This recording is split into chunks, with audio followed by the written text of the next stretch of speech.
All right, so how are we gonna do this? You should have this template on your desk. Does anybody not have this template? All right, so there's a top half and the bottom half. Just go ahead and cut this in half. Go. So you get something looks about like these right here. Like this. Now, you guys see there's a gridded space, and then there's these rectangle window spaces above.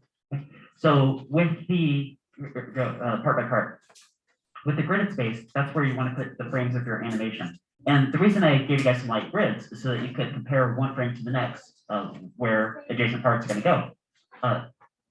Now, use your imagination from whatever animation you want. I've seen running animals, flying birds, there's like flowers growing, I've seen balls bouncing. You could have something coming into or out of your grid. So a lot of things you can do with animation. But if you want everything to line up, say you want something to do, say a little bit to the right, say, okay, well, relative to the previous frame, where on the grid would it be? Okay, well, a little bit to the right of that, for example, something like that. Okay. So got a pre-drawn example right here. So like this cat running. Actually, you may have seen the final version of this hanging outside my room. Show you guys that in a few minutes. Those are all going to come together. But okay, so I got all these frames.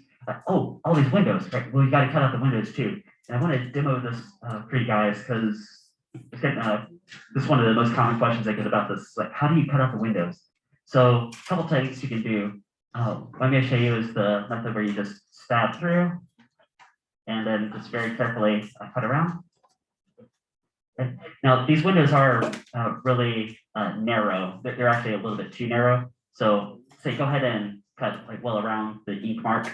Okay, so see how I'm cutting out this window? Yeah, stab through. Don't stab your finger. And follow the way around. Like that. Okay, so there's one more window. So you got 12 windows altogether. Now, this project's going to take today and tomorrow. Of course, tomorrow is a short day, but a pretty good pause point you should get to today is if you have all your frames drawn and all your windows cut out, so you get a strip of paper that looks like this. Okay? If you get something pretty close to this by the end of today, then you're on a good pace. Okay? Now, tomorrow, what I'll have you guys do is wrap this around in a cylinder, glue this together. You guys got, of course, templates. You guys got scissors, glue out there. Something I want to mention about the animation frames. Okay. I also gave you guys markers, right? And there's a whole box of markers back here too if you want a different color. But see how this is like a silhouette looking type animation? And same thing on the example I just showed you too, right? It's a silhouette type animation. This type of animation doesn't work very well for pictures that are really detailed. So if you want to put lots of little details in it, this probably isn't like the best project for that. But if you have some of this kind of like a blog type image, works really well. Right? So tomorrow I'm going to have you guys wrap this around, glue this together, and then I'll show you guys how to string this up. Now I haven't put out the string today because probably wouldn't get to that point anyway. But you can string this up like this, right? And then tomorrow you guys we'll hang these up. You guys can give this thing a spin. If you want to see a model, then there's one outside my door by the hallway. Okay. This is spin, and if you're looking through these windows, you should see that animation. Like for the video, you move the camera and demo this real fast for if they might be watching this at home. So give this thing a spin, and